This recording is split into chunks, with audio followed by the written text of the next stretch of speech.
The Pigeon Forge Conference this year is going to be October 25th through the 27th. And Pastor Sheila has already gotten the tickets to go there. She's going to be spending an extra day. That's Tuesday, Wednesday, Thursday. She's going to be spending an extra day there to go to Dollywood on Friday. But certainly love to have you go this year. So start praying, and hopefully finances and everything else will be able to work through with that.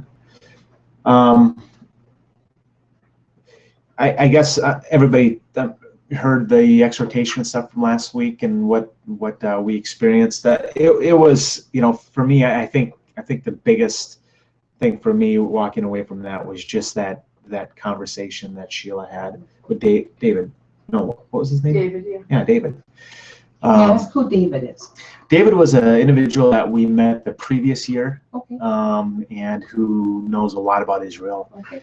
And he definitely has more understanding, in just that deeper insight into those type of things. But Is he the one that sat at the table with us? Yeah. At one point, breakfast table? I thought it was dinner. It was the breakfast table before. Nobody sat at the dinner table with us. No, dinner? it was I at. thought he came and had dinner. He came and had dinner with us. He had the wife from Spain. Yeah. Yeah, he came and had dinner with us that night. Did he? Okay. Yeah. Remember, we were meeting him for dinner. Oh, that's right. That's right. We broke up into two groups that night. I remember I that. didn't Yeah. sit at that table last Oh, night. that's right. Yeah. That's also who the book Sophia Sophia, came yes. out of. Conversation with him. Yeah. Email conversation. My favorite books. Yeah. So he's the one that Wow. she told him. And she recorded the conversation on her phone, and they got they bought some sort of program that they're working on right now, where hopefully we'll be able to have that conversation. But it was incredible. I mean, that's, I realized just the depth of this ministry. He was lost. I mean, Pastor came in the first 5-10 minutes of the conversation, and he didn't have a clue of what she was saying. It was so over his head. And So he felt like me all the time. no, it was, you've got a teachable spirit. He didn't have a teachable spirit. Oh, I see. But it's even the inability to recognize that he doesn't have a clue. He came in there to teach. Yeah.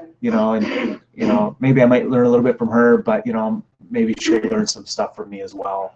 But the stress being on that second part of that, maybe I'll teach her. You saw how his pride manifested. You just saw it, and Pastor said, right off the beginning in the first 10 minutes of the conversation, I don't believe, your teaching is of anything other than the carnal mind. I mean, she just flat out said that you teach out of the carnal mind.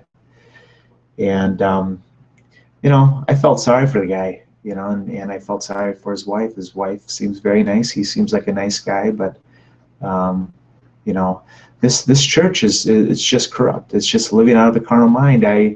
There's been several confirmations that I've had over this last week, just to see this. I've talked to you about this woman who stays at a resort, and she lost her husband over a year ago now, and she's been actively involved in the church for 50 years, and very actively involved. She helps out at nursing homes, and she does the music, and she's supported missions, and one of the top, in the 5-state area, basically the leading in giving to the Salvation Army. And I mean, just on and on and on and on. And the whole family is pretty much all Christians. And to sit and listen to this woman who lost her husband, her grandson was diagnosed with cancer. Her whole belief system falls apart. She is just a trembling, fearful individual. She's just a mess. And her beliefs. I mean, I went down there. She was up for the first time this season. I went down there. She talked for over an hour. I literally got in maybe 2 words, literally, you know. She just rambled on and on and on, and it was incredible because she talked about how when her husband was dying at that time, she listened to some messages on what heaven was going to be like and how glorious it was going to be, and she couldn't wait to see him. And at one point she says, you know, Jesse, please pray for me. She goes, because the devil is putting doubts in my head, saying, what if? What if heaven won't really be like that?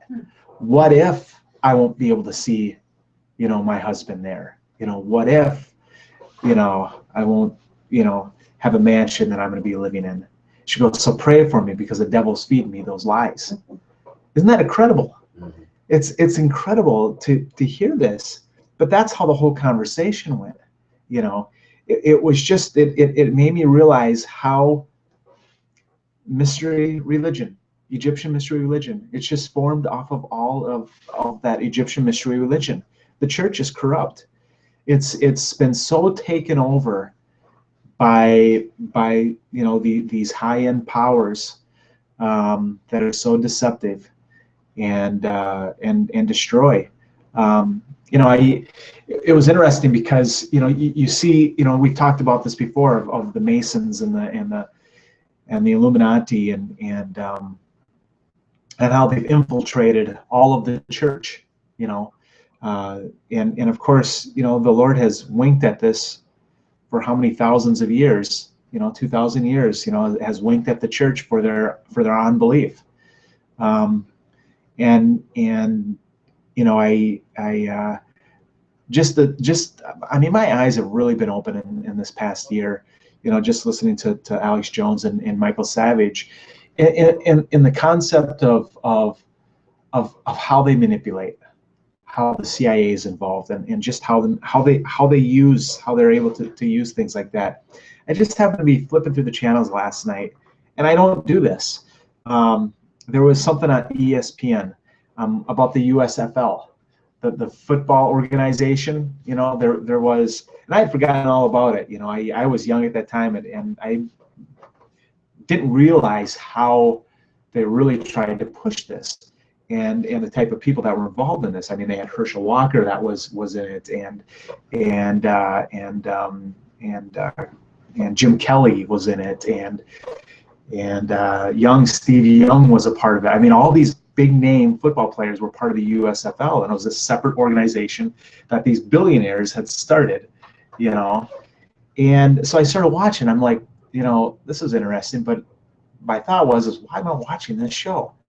And then all of a sudden, and then a billionaire gets into it by the name of Donald Trump and changes everything. Now, this episode was aired back in 2009. And all of a sudden now they're airing it again to show just how Donald Trump destroyed the USFL.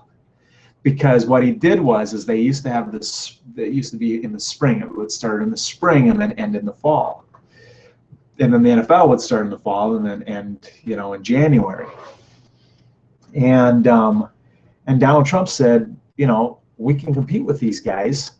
Let's go into the fall. We'll start in the fall. And he said that's what destroyed the USFL. Donald Trump went in there. He started pushing people around, and you know, and he said all these things. Well, then all of a sudden you see this short, you know, little response from Donald saying, you know, back in 2009, what happened here? You know, what happened with the USFL? And he said, well, you know, it was a good experience. He says the problem is that some of these owners didn't have the money to support these big name people that they were paying out to, and it just fell apart, you know. And that was the only part that you saw that made absolute sense. But all of these big business owners, all these managers said Donald Trump destroyed the USFL. You know, he went in there, he bullied around, he pushed his way through, and he caused the breakdown of it all. And that's why, if only we would have waited a few more years. You know, you had Doug Flutie on there talking, all these big name guys. You know, if we just would have waited, got more established, you know, and it was a valid point. But that's not what this whole thing was about. It was about Donald Trump and how Donald Trump, destroyed the USFL. And of course, it's getting ingrained into your brain as you're listening. Donald Trump, if you vote for him, is going to destroy the United States. That's the whole reason why this episode was on. But to see the CIA tactics, being used was pretty incredible. But that's like the church. The whole church is filled with this type of corruption. They can't compete with that type of manipulation and deception. And so here you see this woman that you're talking to who's been in the ministry for 50 years, doing all these amazing things in the church's eyes, and her belief system is completely corrupt, because they can't compete with this type of deception and manipulation. And That's scary. And what it's- Chelsea's it's- exact words to me yesterday was Donald Trump's going to destroy the United States. Yeah, What's the word? yeah, it is absolutely amazing. That's And insane. what I find so intriguing about all this, that when people say you're being brainwashed, into believing in Donald Trump is brainwashing you. To make a comment like that of saying Donald Trump's going to destroy this nation shows how brainwashed that they are under the society. I was reading some articles today about Hillary Clinton. Hillary Clinton being a cocaine addict, severe cocaine addict. She has always been through these years. Severe lesbian, just a very, very angry. No one would want to be around her. And she had an abortion. She didn't want Chelsea Clinton, and they would have to literally take her out of the room because she would get so crazy. And cocaine was the only thing that just kind of leveled her off to a degree. And then of course you got Bill Clinton, and one of the women who is considered to be, from the FBI standpoint of view, the most reliable source, beyond reliable, of how much she knows about the Clintons, because she grew up with the Clintons. She went to high school with the Clinton, Bill Clinton. She was neighbors with the Clintons, and she says, he's been with well over 2,000 women. It's absolutely incredible to see it, just how brainwashed, how the control of the media has just completely brainwashed this society. They're robots. They're not free thinkers. They don't have the ability to look at things, and to dig in depth, and to really see all these things. I mean, you look at Donald Trump's family. They're polished. They love each other. All the kids love each other. Even the ex-wives won't say anything bad about Donald Trump. The media there's nothing that they can find on this guy. He doesn't drink, he doesn't smoke, he doesn't do any of these things, and yet he's considered this Hitler-like individual. And everybody that's spreading all these lies about him have been paid. Everybody has, they're whatever it's going to take, everybody can be bought. Everybody can be bought. Only. Well, we know that. Yeah. I read something really interesting about it too. Is he had 4 businesses go bankrupt. Well, it's just terrible. But he lost 515 of them. Yeah. And when we had that downslope, those businesses had a tie. I dang near lost it here. We were this close. Yeah. We didn't have nothing. I mean, there was no work. Everybody was closing in, and nobody was spending money. And his businesses are about people spending money. Yep. And he went legally and filed bankruptcy. I got all my friends that are liberal. That's the first thing you bring up about him. He went bankrupt. Yeah. So, I mean, he did it legally, and every one of those businesses are thriving right now. Yeah. And they don't want to hear that. Yep. No, it's pretty incredible. It's the deception of America, and it's the deception that this church is under. Yeah. This church has failed, and it's the reason that this country is being judged, is because it's now time that the church is revealed the revelation of this true word that's coming forth. And that was evidence of that, even this past week, being at that ministry conference out there. just our presence there did something to these people. It does every year. How can it not do something to these people? And I just pray that, you know, that they come out of this bondage, out of this deception. So it'll be interesting. It was just a fascinating time together, and the things that we learn every time we go with our meetings and stuff that we have. And all of us have been a part of that now, and have seen, you know, just what that is, and it's pretty incredible. So, but that's kind of what I wanted to share today, is just the deception that the church is under, the deception that this nation is under, and that this world is under. You know, it's pretty incredible. So, with that, I think we'll close this exhortation out, and we will start the message.